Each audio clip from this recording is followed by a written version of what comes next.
மாண்புமிகு பேரவைத் தலைவர் அவர்களே, மாபெரும் தலைவர்கள் வழிநடத்திய மாண்பும் மாபெரும் வரலாற்று சிறப்பு கொண்ட இந்த சட்டமன்ற பேரவையின் 17வது சட்டமன்ற பேரவைக்கு நம்மையும் நம்ம தமிழக வெற்றிக் கழகத்தை சார்ந்த சட்டமன்ற உறுப்பினர்களையும் தேர்ந்தெடுத்து அனுப்பின நிரந்தரமாக என் நெஞ்சில் குடியிருக்கும் தாயன்புமிக்க தமிழக மக்கள் அனைவருக்கும் என்னுடைய மனப்பூர்வமான நன்றிகள். 17வது சட்டமன்ற கூட்டத்தொடரின் முதல் ஆளுநர் உரையின் மீதான நன்றி தெரிவிக்கும் தீர்மானத்திற்கு பதிலுரை வழங்க வாய்ப்பளித்த மாண்புமிகு பேரவைத் தலைவருக்கு நம் வணக்கத்தை தெரிவித்துக் கொள்கிறோம்.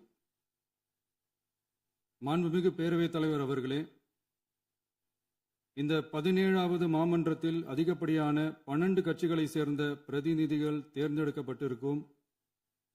நாம கொள்கை ரீதியாகவும் நிலைப்பாடு ரீதியாகவும் வேறுபட்டு இருந்தாலும் மக்கள் பணி செய்வதுதான் நம்ம எல்லாருக்கும் பிரைமரியா இருக்கிற ஒரே எய்ம். அந்த வகையில தான் நம்ம எல்லாருமே நம்ம மக்களால் அங்கீகரிக்கப்பட்டு சட்டமன்றத்திற்கு வந்திருக்கிறோம். அதனால நாம கருத்தால் வேறுபட்டாலும் மக்கள் சேவை என்ற நோக்கத்தில் நம்ம மாநிலம் சார்ந்த விஷயங்கள்ல நாம எல்லாரும் ஒன்றிணைந்து பயணிச்சா நம்ம தமிழ்நாடு என்னைக்கும் எதிலையும் முதன்மை மாநிலமாக திகழும். ஆளுநர் உரைக்கு நன்றி தெரிவிக்கும் தீர்மானத்தில் பேசின மாண்புமிகு உறுப்பினர்களுக்கு நன்றி.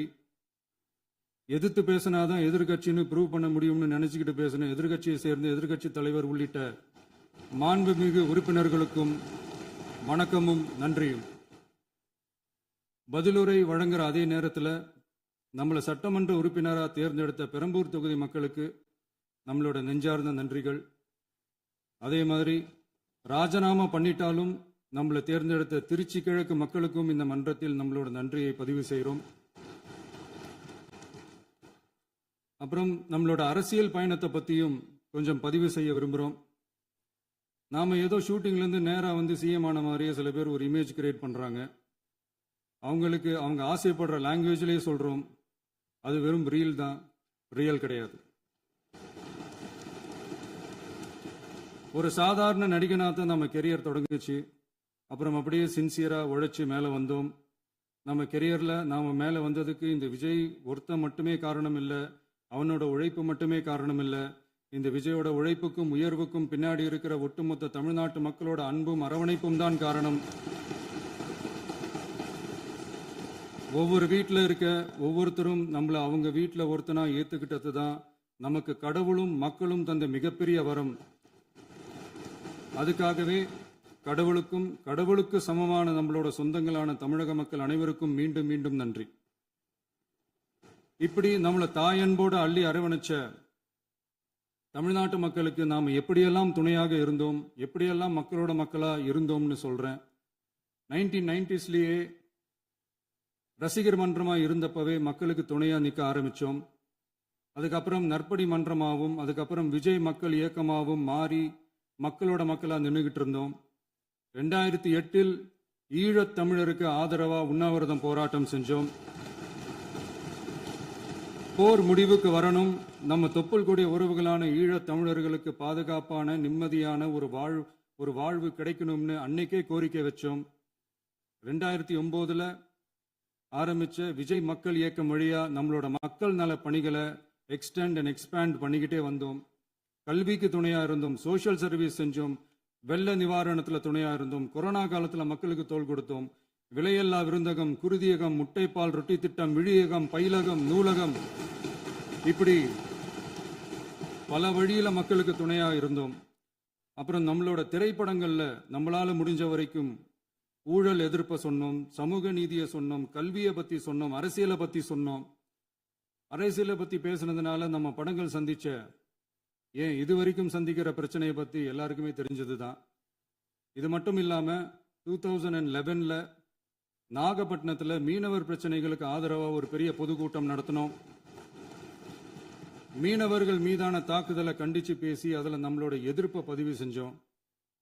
2017 ஜல்லிக்கட்டு போராட்டத்தில் தமிழர் பண்பாட்டு உரிமைக்கான நம்மளோட ஆதரவை தெரிவித்தோம். 2018 ஸ்டெர்லைட் போராட்டம் துப்பாக்கி சூட்டில் பாதிக்கப்பட்ட நம்ம சொந்தங்களை நேரில் சந்திச்சு ஆறுதல் சொன்னோம்.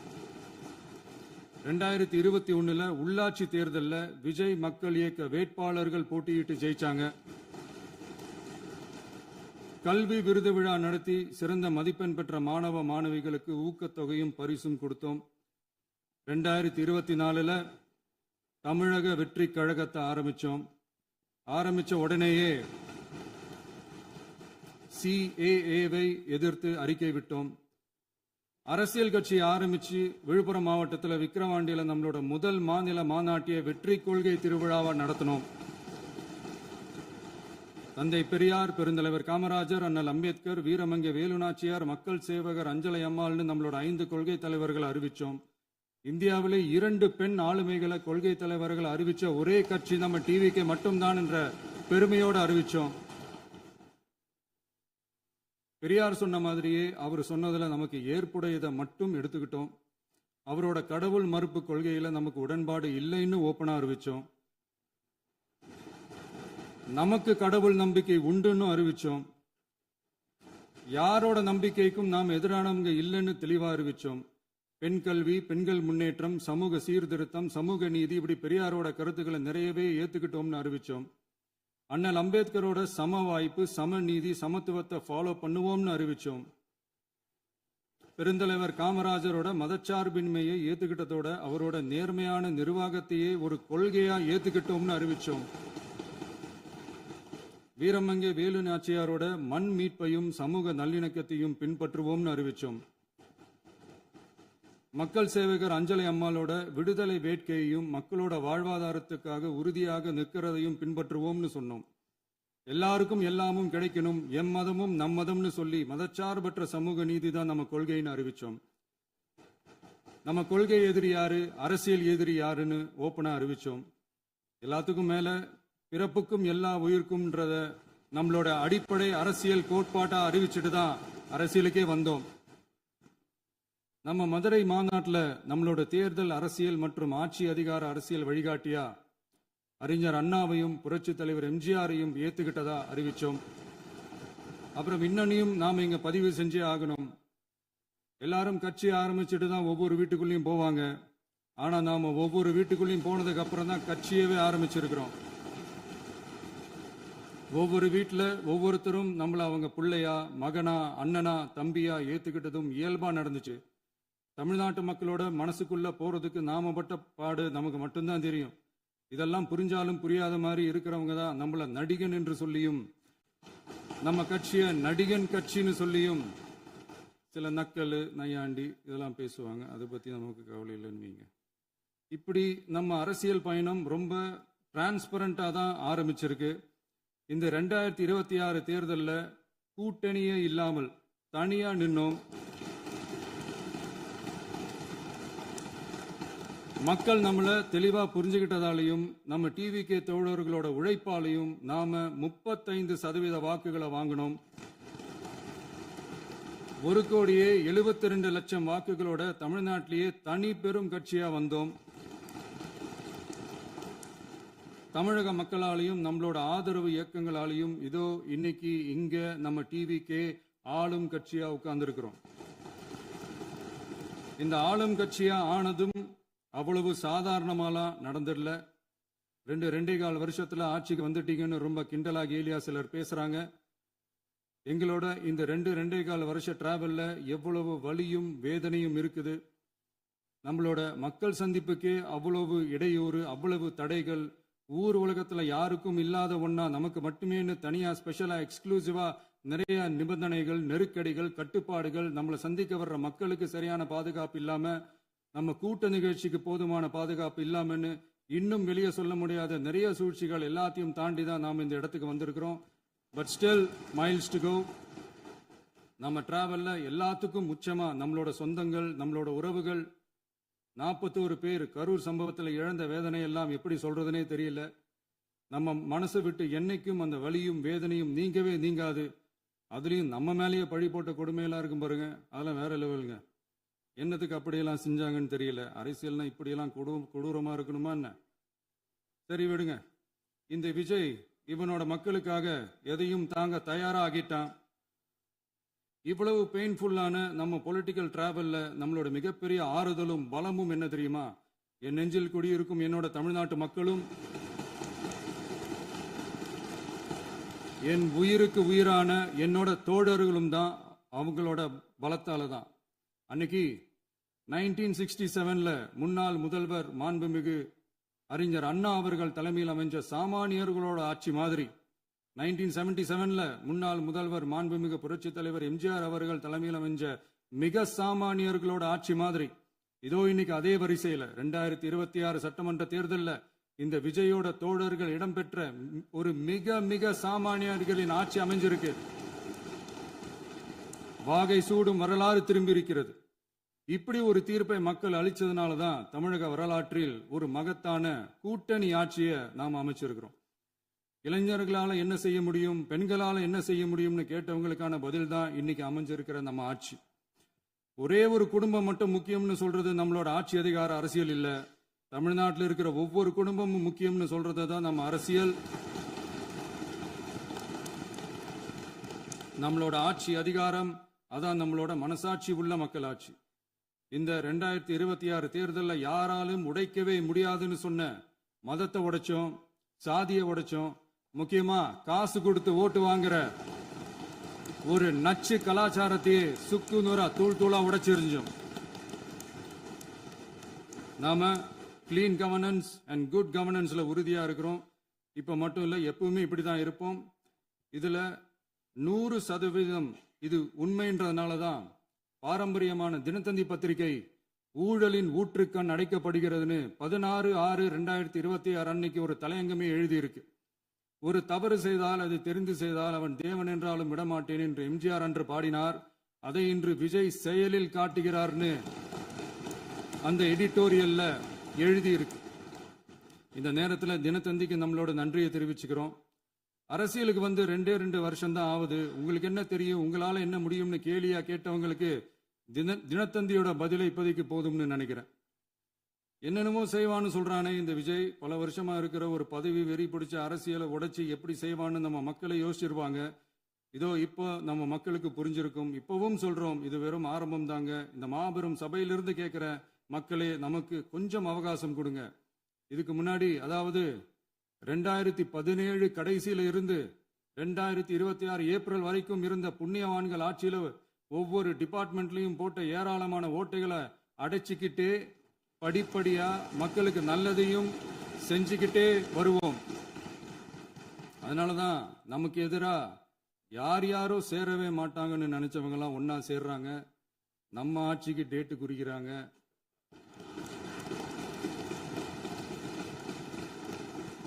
சரி, அவங்கள நம்ம மக்களே பார்த்துப்பாங்க, அதை விடுங்க. நாம ஆட்சிக்கு வந்து சரியா 40 நாள் ஆகுது. அதுக்குள்ள என்ன செஞ்சீங்கன்னு கேட்கிறாங்க. ஒரு லிஸ்ட் ஒன்று சொல்றேன் கேளுங்க. பெண்கள் பாதுகாப்புக்காக சிங்கப்பெண் சிறப்பு படை, 200 யூனிட் வரை கட்டணமில்லா மின்சாரம், போதைப் பொருள் ஒழிப்புக்காக தனிப்படை, குறுவை நெல் சாகுபடியை ஊக்குவிப்பதற்காக 134.83 கோடி சிறப்பு தொகுப்பு திட்டம், வழிபாட்டு தலம், ஸ்கூல், பஸ் ஸ்டாண்டுன்னு அதுக்கு பக்கத்தில் இருக்கிற 717 மதுபான கடைகள் மூடப்பட்டன. அங்க வேலையில் இருந்தவர்களுக்கு வேறு கடைகளில் வேலை, கவனிக்கப்படாமல் விடப்பட்ட அம்மா உணவகங்கள் புதுப்பிக்கப்பட்டன. பத்திரப்பதிவு துறையில் பகல் கொள்ளைக்கு ஃபுல் ஸ்டாப் வைக்கப்பட்டுள்ளது. வருகையில்லா ஆவண பதிவு முறை கொண்டுவர உத்தேசிக்கப்பட்ட செயல்பாட்டில் உள்ளது. அரசு மற்றும் தனியார் மருத்துவமனையில் ஸ்கேன் மையங்களில் கருவுறுவதற்கு முன் மற்றும் பின் ஏற்படும் தவறுகளை கண்காணிக்கவும், மருத்துவ நிறுவனம் முறைப்படுத்தும் சட்ட விதிகள் பின்பற்றப்படுகிறதா என கண்காணிக்கவும், மருத்துவ மற்றும் ஊரக பணிகள் இயக்கத்தின் பயன்பாட்டிற்காக 40 புதிய வாகனங்கள் வழங்கப்பட்டுள்ளது. கூட்டுறவு வங்கியின் ஏழை எளிய மக்கள் வாங்கிய கடனுக்கு முதல் முத்தாய்ப்பாக ரூபாய் 2045 கோடி தள்ளுபடி வழங்கி ஆணையிடப்பட்டுள்ளது. ஒன்றிய அரசிடம் கேட்டுக்கொண்டதற்கிணங்க கடந்த 2 வருடமாக நிறுத்தி வைக்கப்பட்ட இருந்த ஜல் ஜீவன் மிஷன் திட்டம் புதுப்பிக்கப்பட்டு ஜல் ஜீவன் மிஷன் திட்டம் 2.0 நடைமுறைக்கு கொண்டு வரப்பட்டுள்ளது. 18,500 கோடி அளவில் உறுதியளிக்கப்பட்ட காஞ்சிபுரம் மாவட்டத்தில் மைய விரிவாக்க திட்டம், கோயம்புத்தூரில் மின்னணு பொருட்கள் மற்றும் மின்னணு அமைப்புகள் உற்பத்தி திட்டம் மற்றும் திருவள்ளூர் மாவட்டத்தில் காட்டுப்பள்ளி LNT கப்பல் கட்டும் தளம் விரிவாக்க திட்டத்திற்கு ஒப்பந்தங்கள் போடப்பட்டுள்ளன. அனைத்து நிர்வாக நடவடிக்கைகளும் மின்னணு முறையில் மாற்றம் கொண்டுவர நடவடிக்கை எடுக்கப்பட்டு வருகிறது. சட்டவிரோத கல்குவாரி மற்றும் அனுமதியின்றி கனிமங்களை எடுத்துச் செல்வது தடுக்கப்பட்டுள்ளது. பல்வேறு குவாரிகள் சீல் வைக்கப்பட்டுள்ளன. கனிமங்களை கண்காணிப்பது, எல்லைகளை நிர்ணயிப்பது மற்றும் ஆளில்லா விமானம் மூலம் அளவீடு செய்வது போன்றவற்றை செயல்படுத்துவதற்கான பணிகள் மேற்கொள்ளப்பட்டு வருகின்றன. அனைத்து துறைகளிலும் அலுவலர் தலையீடு இல்லாமல் லஞ்ச லாவண்யமற்ற தமிழகத்தை உருவாக்க அனைத்து நடவடிக்கைகளும் முடுக்கிவிடப்பட்டுள்ளது. இதெல்லாம் சாம்பிள் தான், இன்னும் இருக்கு. இந்த வெறும் 40 நாளுக்குள்ளேயே இவ்வளவு செஞ்சிருக்கோம்னா இனி வர்ற நாட்கள்ல கொஞ்சம் கொஞ்சமா படிப்படியா ஸ்டெடியா உழைச்சி லஞ்ச லாவண்யம் இல்லாத, ஊழல் இல்லாத, பெண்களுக்கு பாதுகாப்பான, சுதந்திரமான, டிரான்ஸ்பரண்டான தமிழ்நாட்டை நம்ம சொந்தங்களான தமிழக மக்களுக்கு தர்றது தான் நம்மளோட ஒன் அண்ட் ஒன்லி டார்கெட். கண்டிப்பா அதை நிறைவேற்றியே காட்டுவோம். 8 கோடி மக்கள் நம்மளோட இருக்கிறப்போ ஏங்க இதை செய்ய முடியாது? மாண்புமிகு பேரவைத் தலைவர் அவர்களே, தமிழ்நாட்டின் கருவூலம் எப்படி திசை மாறி உருமாறி தேய்ந்து ஓய்ந்து கிடைக்கிறதுன்னு சொன்னாங்க. திசை மாறி உருமாறி தேய்ந்து ஓய்ந்துன்னு வசனம் மாதிரி ரைமிங்கா இல்லாம வளமான இலக்கியமா இதே சபையில பேசினவங்களோட திறமையான ஆட்சியில நடந்த நிதி மேலாண்மையை பத்தி வெள்ளை அறிக்கையா வெளியிட்டோம். வெள்ளை அறிக்கை வந்ததிலிருந்தே கண்ணை கட்டுதுங்க. அந்த காலத்துல தான் பிள்ளையோ பிள்ளை, தொல்லையோ தொல்லைன்னு சொன்னாங்க. அதே மாதிரி தாங்க அவங்க ஆட்சியாலையும் அவங்களாலையும் இன்னைக்கு தமிழ்நாட்டுக்கே தொல்லையோ தொல்லை. இப்படி ஒரு நிலைமையை உண்டாக்கி வச்சுட்டு இவங்க சொல்றாங்க நமக்கு ஆட்சி செய்ய தெரியாதுன்னு. நம்ம அமைச்சர்களுக்கும் நம்ம சட்டமன்ற உறுப்பினர்களுக்கும் ஒன்னும் தெரியாதுன்னு. ஆமாங்க, எங்களுக்கு தெரியாதுதான். எங்க சட்டமன்ற உறுப்பினர்களுக்கும் அமைச்சர்களுக்கும் மக்கள் பணி செய்ய தெரிஞ்ச அளவுக்கு மக்கள் பணத்தை சுருட்ட தெரியாதுதான்.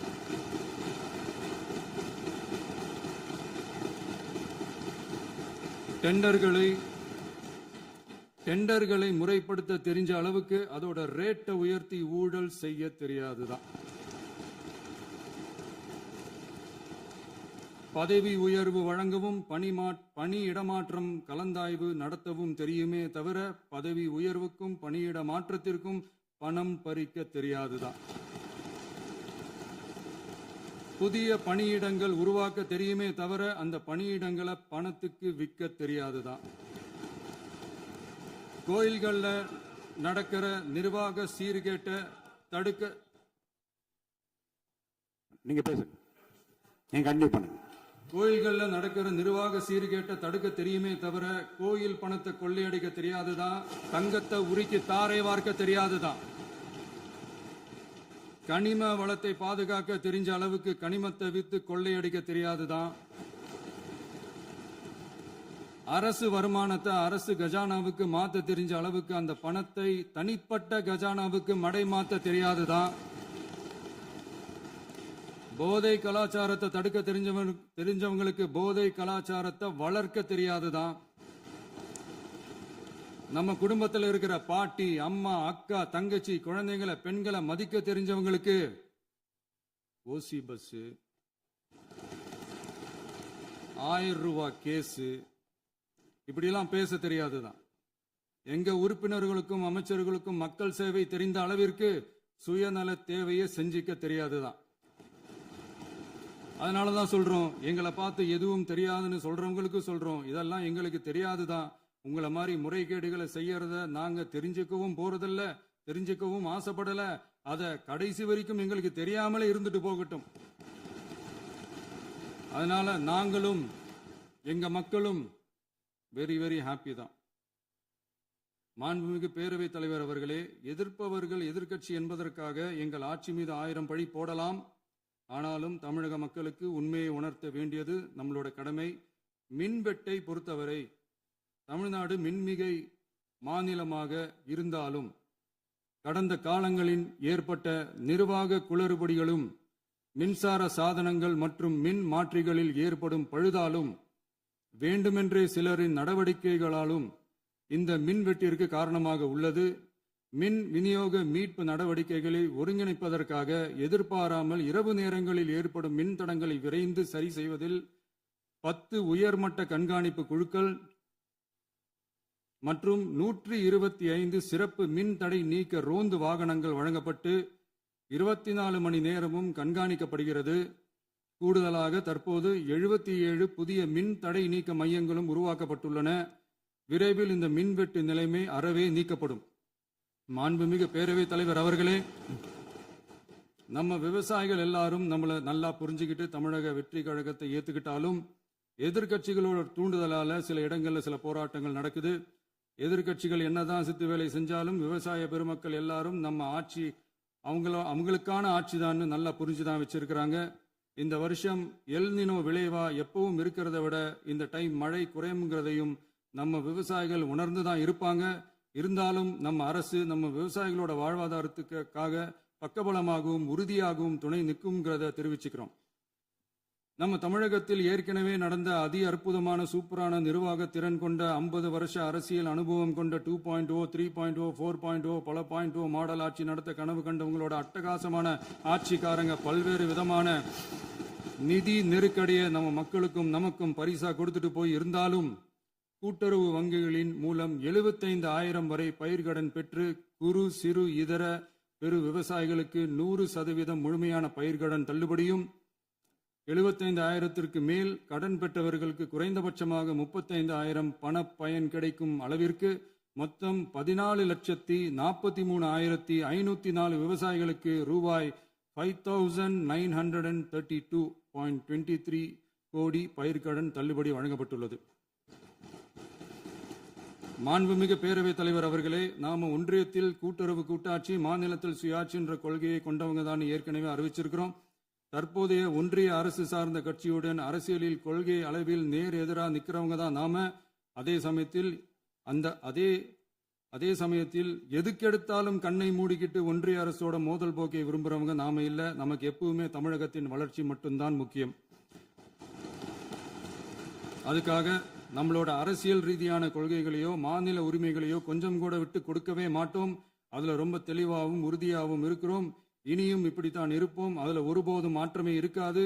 அதனால இதுல யாரு திசை திருப்ப வேலையில் ஈடுபட்டாலும் அவங்க எல்லாரும் மக்கள் மத்தியில் தோற்பது உறுதி. எனவே நம்ம மக்களுக்கோ சிறுபான்மை சகோதரர்களுக்கோ நம்ம ஆதரவு இயக்கங்களுக்கோ எந்தவித சந்தேகமும் வேண்டாம். நாம் யாரோட டீமும் இல்ல. நாம எப்பவுமே பியூரான பீப்புள்ஸ் டீம். இன்னும் சொல்ல போனா நாம secular team, social justice team. மாண்புமிகு பேரவைத் தலைவர் அவர்களே, அரசு விழாக்கள், கல்வி நிறுவனங்கள் மற்றும் பல அதிகாரப்பூர்வ நிகழ்ச்சிகளோட தொடக்கத்தில் நம்ம தமிழ்தாய் வாழ்த்த பாடுறது தான் வழக்கமா இருக்கு. தமிழ்தாய் வாழ்த்த பொறுத்த வரைக்கும் நம் அரசு இதுல நம்மளோட உறுதியான நிலைப்பாட்டை ஒன்றிய அரசுக்கு மிக தெளிவா தெரிவிச்சிருக்கு. அது இல்லாம இதில் மாநில அரசின் கொள்கைக்கு ஏற்ப ஒன்றிய அரசின் அறிவிக்கையில் திருத்தம் மேற்கொள்ள கோரிக்கையும் விடுக்கப்பட்டுள்ளது. நீட் தேர்வை பொறுத்தவரை கிராமப்புற மற்றும் பொருளாதார ரீதியாக பின்தங்கிய மாணவர்களுக்கு சமமான வாய்ப்பை வழங்குவதில்லை. மருத்துவ கல்வியில் சமூக நீதி மற்றும் சம வாய்ப்பை நீட் பாதிக்கிறது என்பதை உணர்கிறோம். எனவே மருத்துவ படிப்புகளுக்கான சேர்க்கையை 12ஆம் வகுப்பு மதிப்பெண்களின் அடிப்படையில் நடத்த வேண்டும் என்று நமது அரசு வலியுறுத்தி வருகிறது. மத்திய அரசிடம் நீட்டிலிருந்து தமிழ்நாட்டிற்கு விலக்கு வழங்க வேண்டும் என்று கோரிக்கை விடுத்துள்ளது. மாண்புமிகு பேரவைத் தலைவர் அவர்களே, பேரறிஞர் அண்ணா அவர்கள் தலைமையிலான அரசு 1968 இருமொழி கொள்கையை நடைமுறைப்படுத்தியது. தமிழ் ஆட்சி மொழி, தமிழ் மொழியை பாதுகாப்பது, மாணவர்களுக்கு ஆங்கிலத்தின் மூலம் உலக அளவிலான வாய்ப்புகளை வழங்குவது, எந்த ஒரு மொழியையும் கட்டாயமாக திணிப்பதை தவிர்ப்பது மற்றும் எதிர்ப்பது, நிலத்தின் மொழி மற்றும் பண்பாட்டு அடையாளத்தை பேணுவது என்பதை நம் தமிழக வெற்றிக் கழக ஆட்சி ஏற்றுக்கொண்டுள்ளது. எனவே தமிழ்நாட்டில் தமிழ் ஆட்சி மொழி மற்றும் இருமொழி கொள்கை என்பதில் நமக்கு மாற்று கருத்தே இல்லை. மாண்புமிகு பேரவைத் தலைவர் அவர்களே, கடந்த 11/6/2026 அன்று நடந்த நிதி ஆயோக் கூட்டத்தில் தமிழ்நாடு அரசின் சார்பாக கலந்து கொண்டு வறுமையற்ற தமிழ்நாடு இயக்கம் உருவாக்க தேவையான நிதியையும், தமிழ்நாட்டுக்கு 2 எய்ம்ஸ் மருத்துவமனைகளை தருமாறும், மருத்துவம் மற்றும் பல் மருத்துவ படிப்பிற்கு 12ஆம் வகுப்பு மதிப்பெண் அடிப்படையில் இடங்களை நிரப்புதல் குறித்தும், செயற்கை நுண்ணறிவு தொடக்க நிறுவன வளர்ப்பு மையங்கள் தமிழ்நாட்டில் அமைக்கவும், இளைஞர் திறன் மற்றும் வேலைவாய்ப்பு இயக்கம் செயல்படுத்த வேண்டியும், பெண்கள் தலைமையிலான வளர்ச்சி குறித்தும், மீனவ சமுதாயங்களின் வாழ்வாதாரம் மற்றும் மீன்பிடி படகுகள் மற்றும் மீனவர்களை விடுவித்தல் குறித்து நிரந்தர நடவடிக்கை எடுக்க வேண்டியும், காலநிலை தாங்கும் தன்மை பெருந்திட்டம் 2045 கீழ் விண்வெளி உற்பத்தி மையத்தை தேசிய விண்வெளி உற்பத்தி மையமாக அறிவிக்க கோரியும், தமிழ்நாட்டில் சாலை போக்குவரத்து, நெடுஞ்சாலை மற்றும் ரயில்வே அமைச்சகத்தின் மேம்பாட்டு குறித்தும், அனைத்து கிராமங்களையும் டிஜிட்டல் இணைப்பு வசதி ஏற்படுத்துதல் குறித்தும், கூட்டு குடிநீர் திட்டம் தொடரவும், அரசின் விழாக்களில் தமிழ்தாய் வாழ்த்துக்கான முதலிடத்திற்கான கோரிக்கையும், மேகதாது அணை கட்டுமான நிறுத்தத்தை உறுதிப்படுத்தவும், மாநிலத்தின் மீது மும்மொழி கொள்கையை வற்புறுத்தாமல் புதிய கல்விக் கொள்கையை திணிக்காமல் தமிழகத்திற்கான கல்வித்தொகை ரூபாய் 3284 கோடியை விடுவிக்க கோரியும், ஆண்டுதோறும் 5 லட்சம் இளைஞர்களுக்கு உதவித்தொகையுடன் கூடிய பணியினை தொழில்நுட்ப பயிற்சி வழங்க ஒத்துழைப்பு வழங்குமாறும், ஒகேனக்கல் 3ஆம் கட்ட கூட்டு குடிநீர் திட்டத்திற்கான நிதி ரூபாய் 2283.40 விடுவிக்கவும், வேலை வாய்ப்பு மற்றும் வாழ்வாதாரத்துக்கான உத்தரவாத திட்டத்தின் கீழ் வேலை வாய்ப்புகளை உருவாக்க உடனடி நடவடிக்கை மேற்கொள்ள வேண்டியும் மற்றும் திருக்குறளை தேசிய இலக்கியமாக அறிவிக்குமாறும் தமிழ்நாடு சார்பில் பேசியுள்ளோம் என்பதை தெரிவித்துக் கொள்கிறோம். மாண்புமிகு பேரவைத் தலைவர் அவர்களே, அண்டை மாநிலங்களுடனான நட்புறவு ஒரு மாநிலத்தின் வளர்ச்சிக்கும் நாட்டின் ஒற்றுமைக்கும் மிகவும் அவசியமானது. தமிழ்நாடு தனது அண்டை மாநிலங்களுடன் நதி நீர் பங்கீடு, பொருளாதாரம், கல்வி, கலாச்சாரம் மற்றும் போக்குவரத்து துறைகளில் நல்லுறவை பேணி வருகிறது. பரஸ்பர மரியாதை, ஒத்துழைப்பு மற்றும் கூட்டாட்சி தத்துவத்தின் அடிப்படையில் அண்டை மாநிலங்களுடனான நட்புறவை வலுப்படுத்தவும் நமது ஆட்சியில் காக்கப்படுகிறது. மாண்புமிகு பேரவைத் தலைவர் அவர்களே, சட்டம் ஒழுங்கை பற்றி பேச்சு வந்தது. சட்டம் ஒழுங்கு சரியா இருக்கணும் அப்படின்றதுல எங்களுக்கு மாற்று கருத்தே கிடையாது. கண்டிப்பா லா அண்ட் ஆர்டர் கரெக்டா இருக்கணும், கரெக்டா இருக்கும், இருக்க வைப்போம். அதே மாதிரி பெண்கள் பாதிக்கப்படுறதையும் இங்க யாராலையும் சகிச்சுக்கவே முடியாது. அதுக்கான கடுமையான நடவடிக்கைகள் நம்ம அரசு எடுத்துக்கிட்டு இருக்கிறோம். இந்த சிங்கப்பெண் சிறப்பு அதிரடிப்படை கூட அதுக்கான ஒரு ஃபர்ஸ்ட் ஸ்டெப் தான். அதே மாதிரி இந்த போதைப் பொருள் நடமாட்டம், அதை கண்ட்ரோல் பண்றதுக்கும் நம்ம அரசு கடுமையான நடவடிக்கைகள் எடுத்துக்கிட்டு இருக்கிறோம். அதையும் கண்டினியூ பண்ணி எடுப்போம். மாண்புமிகு பேரவைத் தலைவர் அவர்களே, இப்போ நான் சொன்ன இந்த பிரச்சனைகள்லாம் 2026 போன மாதம் மே மாதம் 10ஆம் தேதி புதுசாக வந்துடல. இதெல்லாம் பல வருஷமா இருக்கிற பிரச்சனைகள் தான், பல வருஷமா கண்டுக்காம விட்ட பிரச்சனைகள் தான். இன்னைக்கு எதிர்கட்சிக்காரங்க அதை பற்றி கேட்கும் போது எனக்கு அது அக்கறையா தெரியல, அவதூறு அரசியலாக தான் தெரியுது, பழி போடுற அரசியலாக தான் தெரியுது. இப்படி அவதூறு பழி போடுறவங்களை பார்த்து ஒன்னே ஒன்று தான் கேட்கணும்னு தோணுது. கடந்த 9-10 மாசமா நம்ம ஸ்டேட்ல சட்டம் ஒழுங்கு டிஜிபியே இல்லை. சட்டம் ஒழுங்கு டிஜிபியை போடுங்கன்னு சொல்லி எல்லாம் ஓஞ்சி போயிட்டோம். போன ஆட்சியில் நடந்ததுக்கெல்லாம் இப்பதான் விடையே கண்டுபிடிக்கிறோம் நம்ம ஆட்சியில்.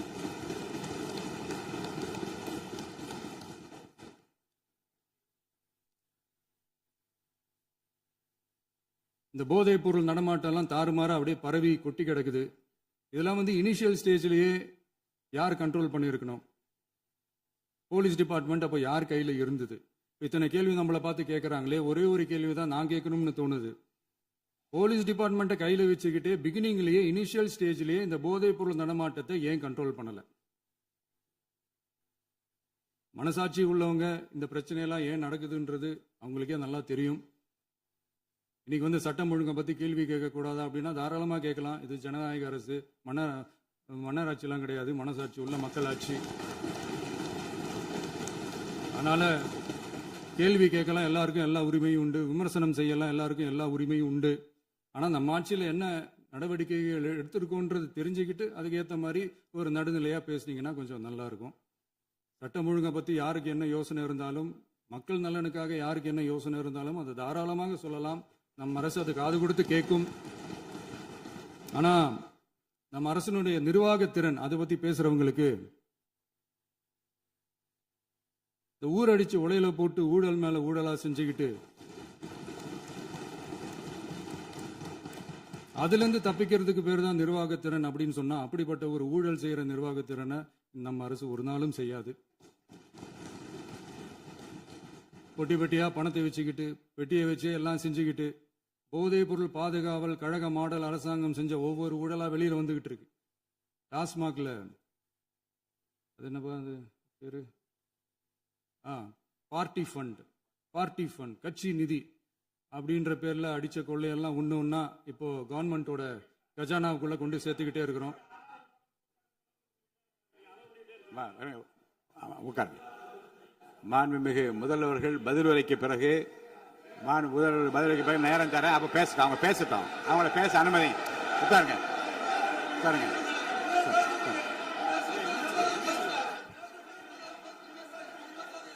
மாண்புமிகு அலோவ் பண்றேன் உட்காருங்க. மாண்பு உறுப்பினர்கள் நீங்க இங்க உட்காருங்க, அமைதியா உட்காரு. நீங்க எல்லாம் உட்காருங்க. உட்காருங்க. மாண்புமிகு நீங்க எல்லாரும் உட்காருங்க. அமைதியா உட்காருங்க. இருங்க, உட்காருங்க. அப்புறம் நீங்க என்ன உட்காருங்க. நான் கொடுக்க உட்காருங்க. நான் பாயிண்ட் ஆஃப் வர கொடுங்க. நான் கொடுக்குறேன். உட்காருங்க.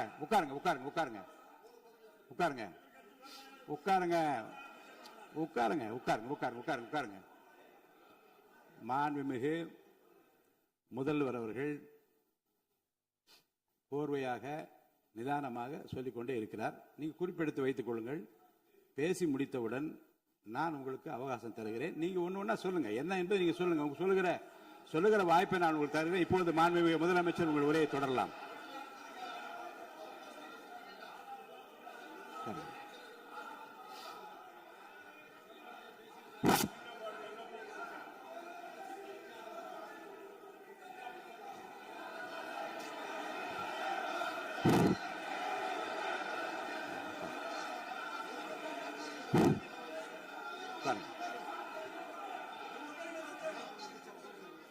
நான் எழுந்த பிறகு உட்கார்றதான் முறை. உட்காருங்க, எல்லாரும் உட்காருங்க. தேசிய உட்கார்.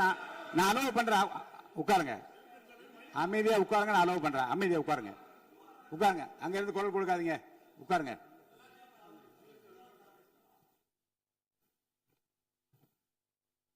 இனிமையான இந்த விவாதத்தில் இதுவரை குறுக்கீடுகள் இல்லாமல்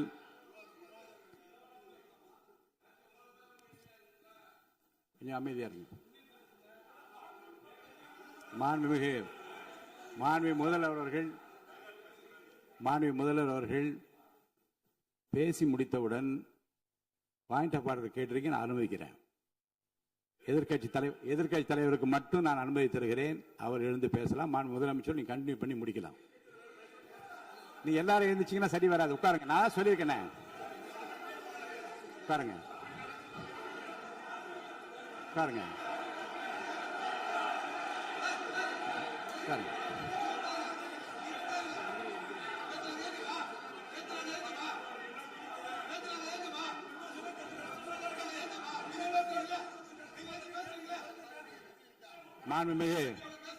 மாண்பு உறுப்பினர் அமைதி காக்க வேண்டும். நேற்று எதிர்க்கட்சி தலைவர் பேசுகிற போதும் அவர் பேசுகிற எல்லாவற்றுக்கும் நான் அனுமதி அளித்தேன். அதில் பாயிண்ட் ஆஃப் கேளுங்க.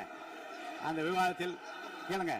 இப்போதும் மாண்புமிகு முதலமைச்சர் அவர் பேசி முடித்த பிறகு நான் உங்களுக்கு அதுக்குரிய அவகாசத்தை தருகிறேன். நீங்க கேள்வி கேளுங்க. கேட்கிற உரிமையும் விளக்கத்தை பெற்றுக்கொள்ள உரிமை உங்களுக்கு இருக்கிறது. அதற்கு அவகாசம் நான் தருகிறேன்.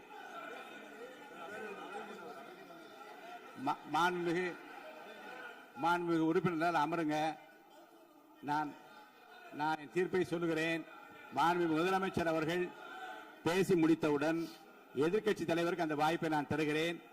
நிச்சயமா அந்த கேள்வி கேட்கலாம். உட்காருங்க எல்லாரும். முன்னவர் பேசுங்க. மாண்பு பேரவைத் தலைவர் அவர்களே, இன்று இவர்கள் முயற்சி செய்வது அவர் ஆளுங்கட்சியாக இருக்கின்ற போது இருங்க, நான் சொல்லிடுறேன் ப்ளீஸ். ஒரே நிமிஷம் நான் சொல்லிடுறேன் ப்ளீஸ். ஆளும் கட்சியாக இருக்கின்ற போது நீங்கள் சொன்ன ஒரே வார்த்தை, நாங்கள் பேசி முடித்ததற்கு பிறகு குறிப்பிடுத்துவிட்டு நீங்கள் எந்த கேள்வி வேண்டுமானாலும் கேட்கலாம் என்று ஒரு முறையை நீங்கள் பின்பற்றினீர்கள். அதே முறையை இப்போது பின்பற்ற வேண்டும் என்று கேட்டுக்கொள்கிறேன். பள்ளிக்கல்வித்துறை அமைச்சர் மாண்புமிகு பேரவைத் தலைவர் அவர்களே, நேற்றைய தினம் கூட எதிர்க்கட்சி தலைவர் சொன்னதை முழுமையாக கேட்டு இறுதியில் ஒரு வாய்ப்பு தந்தீங்க. அதுவும் இல்லாம இந்த நேரத்தில் நேரலையில் நீங்களும் பாக்குறீங்க. அங்கிருந்து உரிமையில் விழித்து இந்த பக்கம் இருக்க உறுப்பினர்களை பார்த்து ஏ அப்படின்னு ஒருமையில் விழிப்பதை உங்கள் மூலமாக கண்டிக்கிறேன். அந்த வார்த்தையை அவை குறிப்பிலிருந்து நீக்கணும். கண்ணியம் காத்து முதல்வர் முழுமையாக பேசுவதை காத்து கண்ணியம் காத்து இந்த சபைக்கு ஒரு மரபு இருக்கிறது. அதை மூத்த உறுப்பினர்கள் பின்பற்றபடி உங்கள் மூலமாக கேட்டுக்கொள்கிறேன். மாண்புமிகு முதலமைச்சர் அவர்கள் உரையை தொடரலாம். நான் தரேன். நான் உறுதியாக மாண்புமிகு முதலமைச்சர் அவர்கள் பேசி முடித்தவுடன் எதிர்க்கட்சி தலைவருக்கு அந்த வாய்ப்பு தரப்படும் என்பதை உறுதியாக சொல்லிவிட்டேன். இடையிலே குறுக்கீடு செய்யாமல் அந்த பேச்சு முழுமையாக பேசி முடிக்க நீங்கள் அனுமதி வழங்க வேண்டும் என்று கேட்டுக்கொள்கிறேன். அமைதியா உட்காருங்க. அவங்க பேசி முடிக்கட்டும், நீங்க கேளுங்க. நான் என்ன சொல்றேன், கேட்கிற உரிமையும் விளக்கத்தை கேட்டு பெற உரிமை உங்களுக்கு இருக்கிறது. ஆனா இடையிலே குறுக்கீடு செய்யாமல் அதை முடிக்கும்படி நான் கேட்டுக்கொள்கிறேன். மாண்புமிகு முதலமைச்சர் அவர்கள் தொடர்ந்து நீங்க பேசலாம்.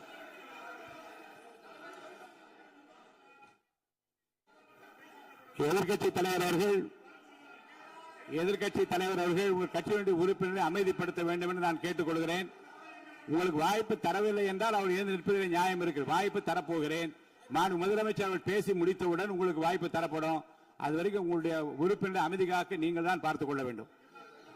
மாண்புமிகு அவை முன்னவர். மாண்புமிகு பேரவைத் தலைவர் அவர்களே, அவர் அப்போது சொன்னது வேறு, இப்போது நடந்து கொள்கிற முறைகள் வேறாக இருக்கிறது. அன்றைக்கு அவர் சொல்லுகிற போது அமைச்சர் அத்தனை பேரும் பேசி முடித்ததற்கு பிறகு உங்களுடைய கருத்துக்கள் ஏதாவது தெரிவிக்கலாம். இப்போது பின்பற்றினால் நன்றாக இருக்கும். நீங்கள் அதற்காகத்தான் சொன்னீர்கள். முதலமைச்சர் பேசியதற்கு பிறகு எதிர்க்கட்சி தலைவர் அவர்கள் பேசுவதற்கு வாய்ப்பளிக்கிறோம் என்று சொல்லியிருக்கிறார்கள்.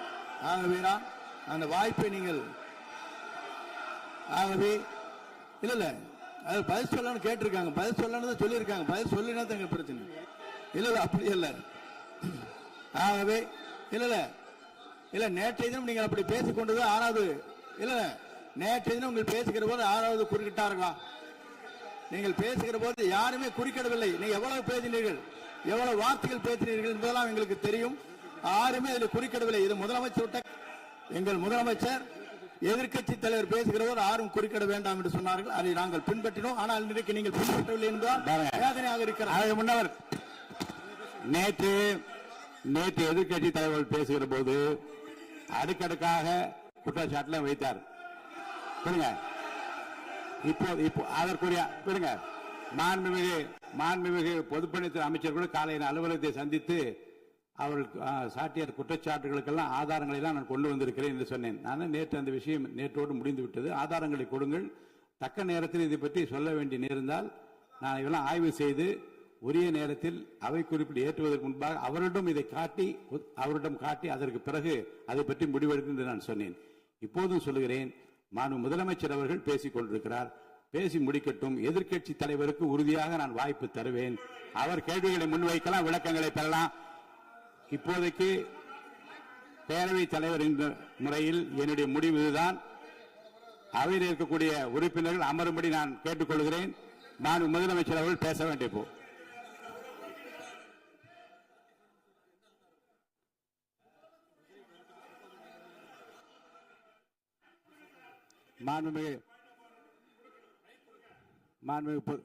இருங்க. அவை முன்னவர் பேரவைத் தலைவர் அவர்களே, நேற்றைய தினம் நீங்கள் முழுமையாக பேசினீர்கள். உங்கள் பேச்சுக்கள் எப்படி இருந்தது என்பதும் நாடறியும். இருந்தாலும் கூட நாங்கள் அமைதியாக இருந்தோம். இல்ல நீங்க இருங்க. ஒவ்வொரு வார்த்தைக்கு இருங்க. நீங்க மின்வெட்டையில நீங்க சொன்னீங்க. உங்களுடைய முன்னாள் அமைச்சர் ஆற்காடு வீராசாமி இருக்கிற போது மின்வெட்டால் தான் நாங்கள் ஆட்சியே மாறியது என்றெல்லாம் சொன்ன கதையெல்லாம் இருக்கு. அதெல்லாம் சொன்னோம்னாங்க. நாங்களே அமைதியா இருந்தோம். அதுக்காக நீங்க தயவு செய்து எதிர்க்கட்சி தலைவருக்கு வாய்ப்பளிக்கிறார்கள். அந்த வாய்ப்பை நீங்கள் அவர் முதலமைச்சர் பேசுவதற்கு பிறகு பேசினால் அழகாக இருக்கும். அவை முன்னர் பள்ளி கல்வித்துறை அமைச்சர். மாண்புமிகு பேரவைத் தலைவர் அவர்களே, அவர் ஒரே ஒரு வார்த்தையை தான் சொன்னார். பார்ட்டி ஃபண்ட் என்ற வார்த்தையை கேட்டு எதிர்க்கட்சி நண்பர்கள் கோபப்படுகிறார்கள். ஆனால் அதன் மீது உங்களுக்கு பாயிண்ட் ஆஃப் ஆர்டர் தருவதாகவும் நீங்கள் சட்டப்பேரவை தலைவர் சொல்கிறீர்கள். நேற்றைய தினம் இதே போல வெற்றி தலைவர் அவர்களினுடைய வழிகாட்டில் வளர்ந்த நாங்கள் சகிப்புத்தன்மையோடு அவர்கள் பல வார்த்தைகள் சொன்னார்கள். புதிதாக சோஃபா மாடல் என்றார்கள், குதிரை பேரம் என்றார்கள், எத்தனையோ வார்த்தைகள் சொன்னபோது சகிப்புத்தன்மையோடு அதை கேட்டு பொறுமையாக இருந்தோம். இவர்கள் குதிரை பேரம் எல்லாம் அவைக்குள் நீக்கப்பட்டு விட்டது. சரி, சோஃபா மாடல் என்று ஒன்று சொன்னார்கள். ஆதாரம் கேட்டு இப்படி எழுந்து நாங்கள் கொந்தளிக்காமல் ஒரு சட்டமன்றத்தில் ஒரு உறுப்பினர் எப்படி நடந்து கொள்ள வேண்டும் என்பதற்கு எடுத்துக்காட்டாக தமிழக வெற்றி கழகத்தின் உறுப்பினர்கள் நடந்து கொண்டார்கள். இப்போது மதிப்பிற்குரிய எதிர்க்கட்சி தலைவர் அவர்களை உங்கள் ஊடாக நான் கேட்பது என்னவென்றால், அவர்களினுடைய கட்சி உறுப்பினர்களை அவர் அமைதிப்படுத்தி முதல்வர் அவர்கள் உரையை முழுமையாக கேட்டு சகிப்புத்தன்மைக்கு சட்டமன்றத்தில் இந்த பக்கம் மட்டுமல்ல அந்த பக்கமும் எடுத்துக்காட்டாக இருப்பதற்கு அவர் வழிவகை செய்ய வேண்டும் என்று உங்கள் மூலமாக கேட்டுக்கொள்கிறேன். பொதுப்பணித்துறை அமைச்சர்.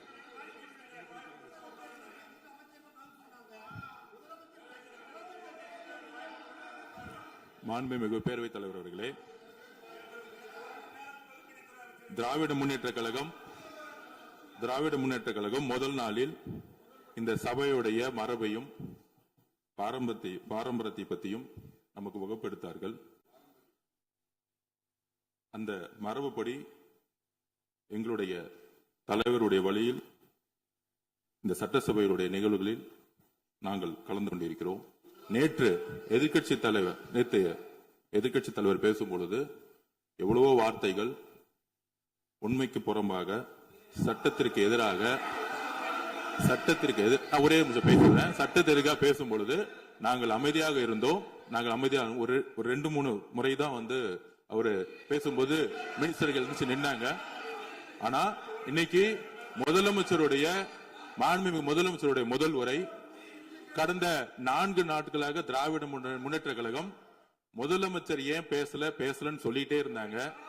இன்னைக்கு பேச ஆரம்பிச்ச உடனே அவர் சொன்ன வார்த்தை பார்ட்டி ஃபண்ட் சொன்னார். எந்த பார்ட்டின்னு சொல்ல. ஆனா அந்த வார்த்தைகள் சொல்லி முடிஞ்ச உடனே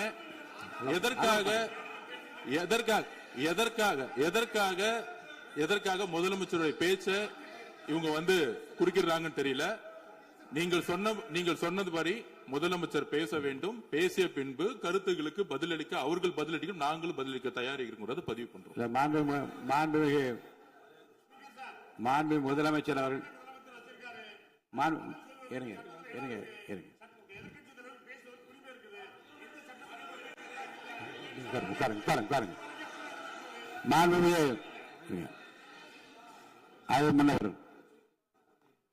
மரபு இருக்கிறது.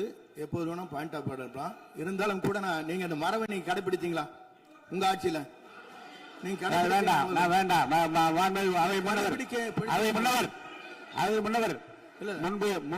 முன்பு எப்படி நடந்தால் என்பதை பற்றியோ முன்பு நடந்த நிகழ்வுகள் பற்றியோ நீங்கள் சொல்லி மீண்டும் இந்த அவையினுடைய மாண்பை குறைக்க வேண்டாம் என்று நான் கேட்டுக்கொள்ள வேண்டாம். இப்போது உள்ள பிரச்சனை மாண்பு முதலமைச்சர் அவர்கள் தன்னுடைய பேச்சை உறுதி செய்து முடிக்க வேண்டும். அவர் முடித்த பிறகு எதிர்க்கட்சி தலைவருக்கு நான் நிச்சயமாக வாய்ப்பு தருவேன். அவர் கேள்வி கணைகளை தொடுக்கலாம், சந்தேகங்களை கேட்கலாம். விளக்கம் தருவதற்கு மாண்பு முதலமைச்சர் அவர்கள் தயாராக இருக்கின்றார். அமைதியாக என்னை அமரும்படி நான் கேட்டுக்கொள்கிறேன். இப்ப நான் அனுமதிக்க முடியாது. மாண்பு முதலமைச்சர் உரையை தொடரலாம்.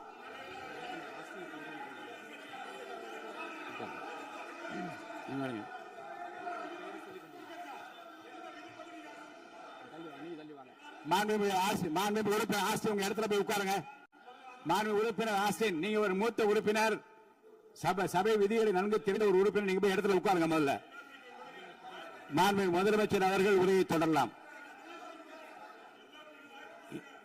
இப்போது எந்த விதமான பாயிண்ட் ஆஃப் ஆர்டர்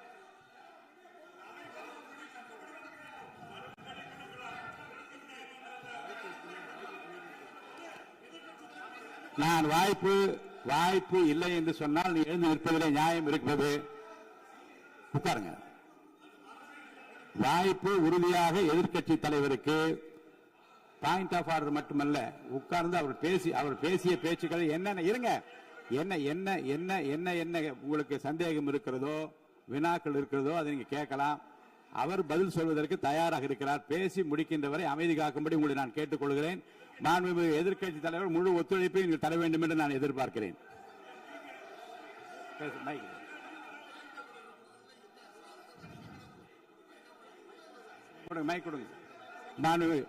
மாண்புமிகு எதிர்க்கட்சி தலைவர் பேரவைத் தலைவர் அவர்களே, நீங்க உட்காருங்க. நேற்று நான் பேசும்போது சில அமைச்சர்கள் குறுக்கிட்டு பேசினாங்க, அதற்கு நீங்க அனுமதி கொடுத்தீங்க. அது மாதிரி இன்னைக்கு முதலமைச்சர் பேசும்போது சில வார்த்தைகள், தவறான வார்த்தைகள் பேசுறாரு. அவர் பார்ட்டி ஃபண்ட் அப்படின்னு சொல்லியிருக்கிறாரு. அவர் அமைச்சர் அவரு அந்த பார்ட்டி ஃபண்ட் எந்த பார்ட்டின்னு கூட சொல்ல, தைரியம் இருந்தா சொல்லுங்க, நாங்க அதெல்லாம் ஃபேஸ் பண்ண தயாரா இருக்கோம். எதையும் ஆதாரத்தோடு எதையும் பேசுங்க. நீங்க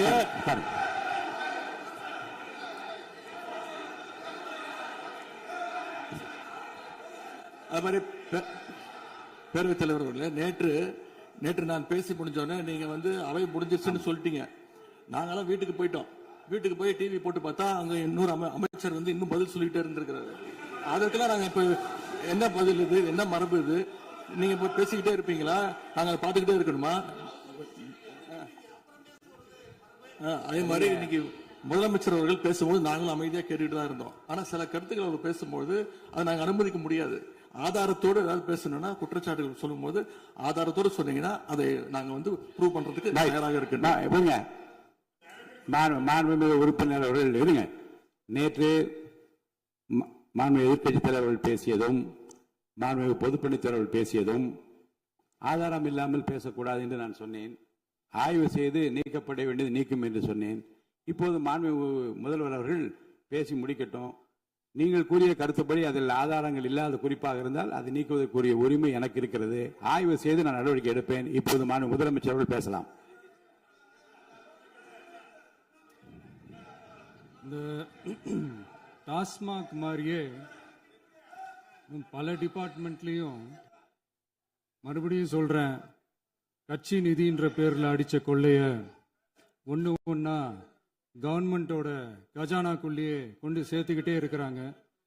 இப்பவும் சொல்றேன், மக்கள் பணத்துல இருந்து ஒரு பைசா கூட தொடமாட்டோம், தொடவும் விடமாட்டோம், தொட்டா விடமாட்டோம். இதுக்கு முன்னாடி தொட்டவங்களையும் விடமாட்டோம்.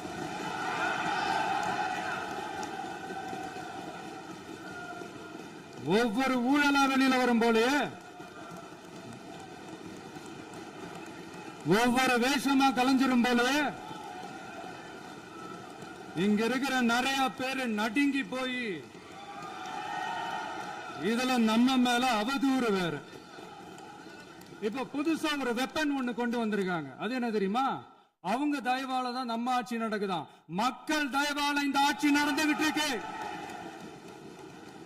மனசாட்சி உள்ள சக்திகளோட ஆதரவால இந்த ஆட்சி நடந்துகிட்டு இருக்கு. நாங்க தான் அனுப்பி வச்சோம் அப்படின்றாங்களே.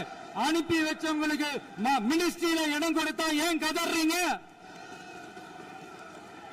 ஏன் இவ்வளவு கோவம்? ஏன் இவ்வளவு கதறல்? இதுல இன்னொரு முக்கியமான விஷயம், மார்க்சிஸ்ட் கம்யூனிஸ்ட் கட்சி நமக்கு ஆதரவு கொடுத்தது சுயேட்சையா எடுத்த முடிவுன்னு சொல்றாங்க. அதே மாதிரி இந்திய கம்யூனிஸ்ட் கட்சி நமக்கு ஆதரவு கொடுத்தது சுயேட்சையா எடுத்த முடிவுன்னு சொல்றாங்க. இதுல எங்க இருந்து நாங்க தான் அனுப்பி வச்சோம்னா புரியலையே. மக்களுக்கு நல்லா புரியும், எல்லாத்தையும் தெளிவா பார்த்துக்கிட்டு இருக்கிறாங்க.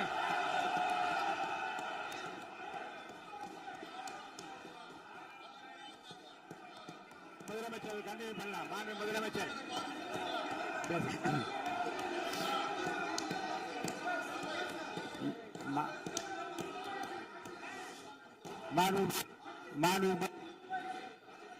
முதலமைச்சர் கண்டினியூ பண்ணலாம். நீங்க கண்டினியூ பண்ணலாம்.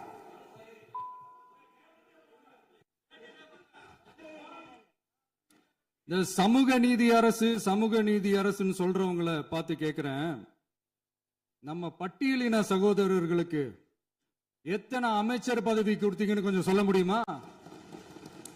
ஆனா நம்மளுடைய அரசுல 8 அமைச்சர் பதவிகள் யாருக்கு? நம்ம பட்டியலின சகோதரர்களுக்கு. எல்லாம் நம்ம அண்ணன், நம்ம தம்பி, நம்ம தங்கச்சிங்க. அண்ணல் அம்பேத்கர் அவர்களுடைய கிட்டத்தட்ட 100 ஆண்டு கால கனவு இப்ப நிறைவேறி இருக்கு. நான் ஏன் கொஞ்சம் சவுண்டா பேசுறேன் அப்படின்னா அவங்களுக்கு கேட்கணுன்றதுக்காக தப்பா எடுத்துக்காது.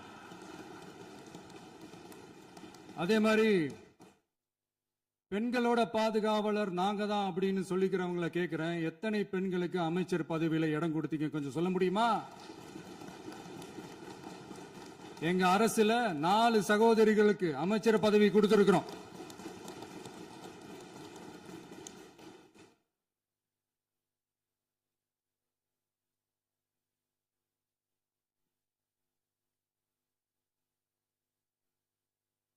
அதனால மக்களால் நிராகரிக்கப்பட்டு மக்களால் அகற்றப்பட்டவங்களுக்கு ஒன்னே ஒன்னு சொல்லிக்கிறோம், தப்பே செய்ய மாட்டோம், ஊழலே செய்ய மாட்டோம், நேர்மையா தான் இருப்போம், நியாயமா தான் இருப்போம் அப்படின்னு சொல்றவங்களால மட்டும்தான் கூட்டணி ஆட்சி அமைக்க முன்வரும். ஆட்சியிலையும் பங்கு, அதிகாரத்திலையும் பங்கு கொடுக்க முன்வரும். ஊழல்லையே ஊறி போனவங்களால இந்த கூட்டணி ஆட்சியோ, ஆட்சியிலையும் பங்கோ, அதிகாரத்திலையும் பங்கோ கொடுக்க முன்வராது.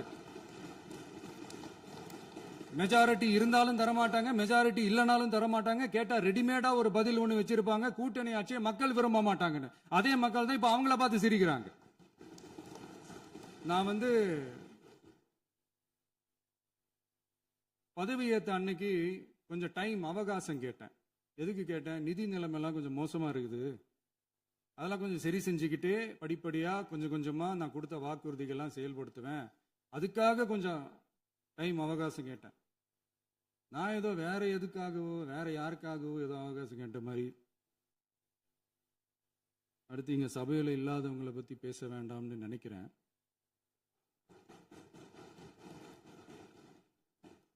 இங்க நம்மளை பத்தி அவதூறு பரப்புறதோட மட்டும் இல்லாம இப்ப நம்ம மக்கள் மேலேயும் அவதூறு பரப்ப ஆரம்பிச்சிட்டாங்க. மக்கள் நமக்கு ஓட்டு போட்டது தப்பான், குடும்பம் குடும்பமா நமக்கு ஆதரிச்சது தப்பான். இது இப்ப இல்ல, நான் சொல்றது எம்ஜிஆர் அவர்கள் காலத்திலிருந்தே. அப்பவே அவர் ஜெயிச்சப்போ அதே மக்களை தப்பு தப்பா பேசுறது. மக்கள் என்ன பண்ணிட்டாங்க, எம்ஜிஆர் என்ன பண்ணிட்டாரு, எம்ஜிஆர் என்ன இது பண்ணிட்டாரு. 50 வருஷமா ஒரே டெக்னிக்கா.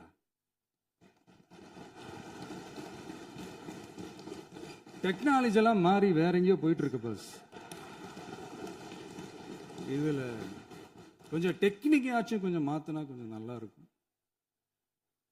அதனால மக்களுக்கு யூஸ்ஃபுல்லா இருக்கிற மாதிரி இந்த ஆக்கப்பூர்வமான கருத்துக்களோ ஆக்கப்பூர்வமான யோசனைகளோ இருந்தா சொல்லுங்க, அதை நாங்க டெஃபரெண்டா எடுத்துக்கிறோம். ஆனா அதை விட்டுட்டு இந்த நக்கல், நையாண்டி, சம்பந்தம் இல்லாத பேச்சு இதெல்லாம் பேசிட்டு அப்புறம் முதல்வர் பதில் சொல்லல, முதல்வருக்கு பதில் சொல்ல தெரியல அப்படின்னா அப்புறம் என்ன சோஃபா மாடல் ஆட்சியா? அது என்னன்னு புரியறதுக்கு எனக்கு ரொம்ப நாள் ஆச்சு.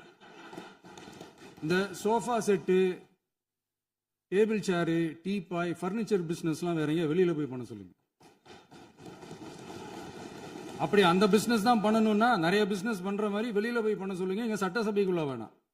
அதனால ஆக்கப்பூர்வமான கருத்துக்கள் இருந்தா சொல்லுங்க, டெஃபினட்டா அது சரியா இருந்தா நாங்க ஏத்துக்கிறோம். எனக்கு ஒரு குட்டி கதை ஒன்று ஞாபகம் வருது, சொல்லாமா? ஒரு ஊர்ல ஒரு பெரியவர் வெயில் ரொம்ப ஜாஸ்தியா இருக்குன்னு சொல்லிட்டு கண்ணுக்கு மேல கை வச்சுக்கிட்டு இப்படி சுத்தி முத்தி தேடிக்கிட்டு இருந்தாராம். அப்ப கூட இருந்த ஒரு சின்ன பையன் என்ன தேடுறீங்க அப்படின்னு கேட்டானா. அதுக்கு அந்த பெரியவர் சொன்னாரா, அது ஒண்ணு இல்ல தம்பி, உங்க அப்பா இங்கதான் இருப்பாருன்னு சொன்னாங்க, அதான் தேடிக்கிட்டு இருக்கேன், எங்க உங்க அப்பாவையா காணோம்?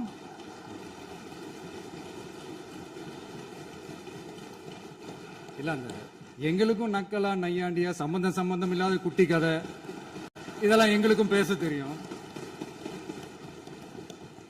அந்த கதையில பெரியவர் அப்படி சொன்னாராம், தப்பா எடுத்துக்காதீங்க. அந்த கதையில பெரியவர் அப்படி கேட்டாராம். அதனால யாரும் இங்க டென்ஷன் ஆக வேணாம்.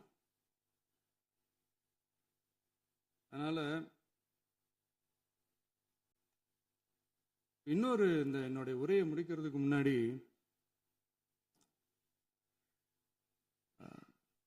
போயிட்டாங்க, பேசலாமா? உங்க கருத்துக்களை நீங்க முழுமையாக மன நிறைவோடு பேசலாம். டிவியில பார்க்கலாம். சரி,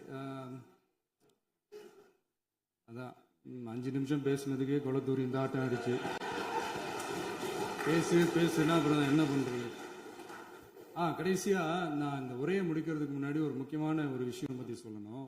ஆளுநர் உரை அன்னைக்கு இந்த தமிழ் தாய் வாழ்த்துக்கு அப்புறம் தேசிய கீதம் பாடினது தப்பு, தேசிய கீதம் 2 முறை பாடினது தப்பு, அப்படி ஒரு நிகழ்வு இதுக்கு முன்னாடி இந்த சட்டசபையில நடந்ததே கிடையாது. அந்த மரபே மாத்திட்டீங்க. இப்படி ஒரு ஒரு பெரிய ஒரு போர் மாதிரி எதிர்கட்சியை சார்ந்தவங்கலாம் சொன்னாங்க இல்லையா? அந்த மாநில உரிமை போராளிகளை, அந்த மரபு காக்கிற உரிமை போராளிகளை ஒரே ஒரு கேள்விதான் கேட்கணும். 2021 ஆகஸ்ட் 2 ஞாபகம் இருக்கா? Centenary celebration of Tamil Nadu legislature. அந்த ஃபங்க்ஷன்ல நம்ம முன்னாள் முதலமைச்சர் கருணாநிதி அவர்களோட கலைஞர் அவர்களுடைய கலைஞர் அவர்களுடைய புகைப்படத்தை மாண்புமிகு குடியரசுத் தலைவர் திறந்து வைக்கிற ஒரு ஃபங்க்ஷன். அந்த ஃபங்க்ஷன்ல national anthem followed by Tamil Thai Vazhthu அப்படின்னு அறிவிச்சது ஞாபகம் இருக்கா? அதாவது தேசிய கீதத்துக்கு அப்புறமா இரண்டாவது முறையா, நோட் திஸ் பாயிண்ட் மாண்புமிகு பேரவைத் தலைவர் அவர்களே, ப்ளீஸ் நோட் திஸ் பாயிண்ட்.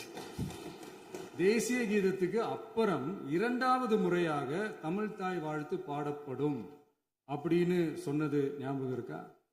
அதுவும் முத்தமிழ் அறிஞர் அப்படின்னு சொல்ற நம்ம கலைஞர் அவர்களுடைய அந்த புகைப்படம் வெளியிட்டு விழாவில் அவர் இருந்த இதே சபையில தமிழ இரண்டாவது இடத்துக்கு தள்ளினது யாருன்னு ஞாபகம் இருக்கா?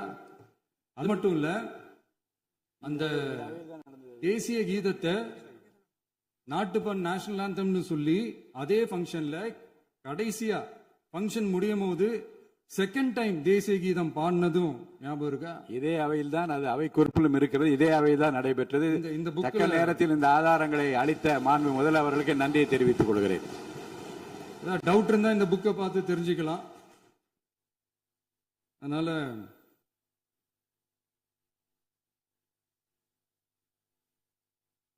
இதெல்லாம் கேட்டா என்ன சொல்லுவாங்கன்னா, அது ஜனாதிபதி கலந்துகிட்ட ஃபங்க்ஷன், அதெல்லாம் அப்படிதான், அதெல்லாம் கண்டுக்க கூடாது அப்படின்னு சொல்லுவாங்க. இதே மாதிரிதான் பேசுறது ஒண்ணு, செய்யறது ஒண்ணு, பேசுறது ஒண்ணு. இதெல்லாம் மக்கள் பார்த்துக்கிட்டு இருக்காங்க. எலெக்ஷனுக்கு முன்னாடி தான் அப்படி செஞ்சுக்கிட்டு இருந்தாங்க. இப்போ எலெக்ஷனுக்கு அப்புறம் அதே தான் செய்யறாங்க. இந்த விஜயையும் சாமானியர்களின் உண்மையான சமூக நீதி அரசையும் அவமானப்படுத்துறதுக்கு தான் அவங்களோட அந்த பொலிட்டிக்கல் சீனியாரிட்டி அது பயன்படுத்துது போல. சரி, செய்யட்டும், நல்லா செய்யட்டும். இப்போ ஆனாலும் நம்மளுடைய மாநில உரிமை, மொழி உரிமை, உத்தமபுத்திரர் போல வேஷம் போடுற எதிர்கட்சிக்கு ஒன்றை மட்டும் ஆணித்தரமாக சொல்றோம். உங்களை மாதிரி தமிழ்னு சொல்லிக்கிட்டு, மொழி, பண்பாடு, கலாச்சாரம்னு சொல்லிக்கிட்டு ரெட்டை வேஷம் போடுறவங்க நாங்க கிடையாது. உலகெங்கும் வாழும் என் தமிழ் சொந்தங்களுக்கு நம்முடைய உத்தரவாதம் தமிழ் தான் எங்க உயிர் நாடி அப்படின்றத மறக்க மாட்டோம். இப்பவும் சொல்றோம், மாநில உரிமையில எப்பவும் உறுதியா இருப்போம். அதே சமயத்துல அரசியல் வேற, ஒன்றிய மாநில அரசுகளுக்கு இடையே இருக்கிற நிர்வாக அணுகுமுறை வேற. இதுல நாங்க ரொம்ப தெளிவா இருக்கிறோம். அதனால எங்களுக்கு பாடம் எடுக்கிறதா நினைச்சுக்கிட்டு உங்க வேஷத்தை நீங்களே கொஞ்சம் கொஞ்சமா கலைச்சிக்கிட்டே வரீங்க, மறந்துடாதீங்க. அப்புறம் நேத்து எதிர்கட்சி தலைவர், மாண்புமிகு எதிர்கட்சி தலைவர் பேசும்போது நிறைய பேசினாங்க. அதுல ஒண்ணு மட்டும், அரசு சொல்றதா நினைச்சுக்கிட்டு நம்மளை இன்டைரக்டா ஈவில் அப்படின்ற அந்த வார்த்தையை யூஸ் பண்ணாங்க. எனக்கு ஒண்ணுதான் சொல்லணும்னு தோணுது. ஈவில்ஸ்னு டெவில்ஸ் பேசக்கூடாது.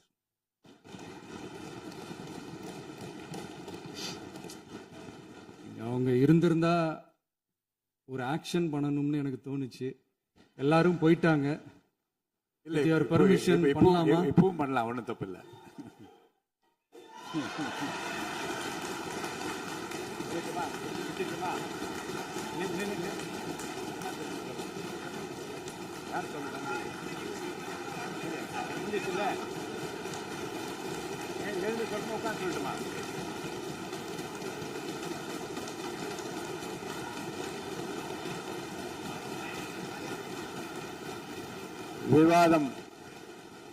விவாதம் முடிவுற்றது. மாண்புமிகு உறுப்பினர்கள் முன்மொழிந்த திருத்தங்கள் வலியுறுத்தப்படுகின்றனவா என்று அறிய விரும்புகிறேன். மாண்புமிகு உறுப்பினர்கள் முன்மொழிந்த திருத்தங்கள் அனைத்தும் பேரவையின் அனுமதியில் திரும்ப பெறப்படுகின்றன. 2026 ஆண்டு ஜூன் திங்கள் 18ஆம் நாளன்று சட்டமன்ற பேரவைக்கு மாண்புமிகு ஆளுநர் அவர்கள் ஓந்தளித்த பின்னுரைக்கு தமிழ்நாடு சட்டமன்ற பேரவை உறுப்பினர்கள் பெரிதும் நன்றி உடையவர்களாவர் என்று மாண்புமிகு பேரவை துணைத் தலைவர் திரு மு ரவிசங்கர் அவர்களால் 19/6/2026 நாளன்று முன்மொழியப்பட்ட தீர்மானம் பேரவையின் முடிவுக்கு விடப்படுகிறது. ஏற்போர் ஆம் என்க, மறுப்போர் இல்லை என்க. ஏற்போரே அதிகம் என்று கருதுகிறேன். ஏற்போரே அதிகம். தீர்மானம் நிறைவேறியது.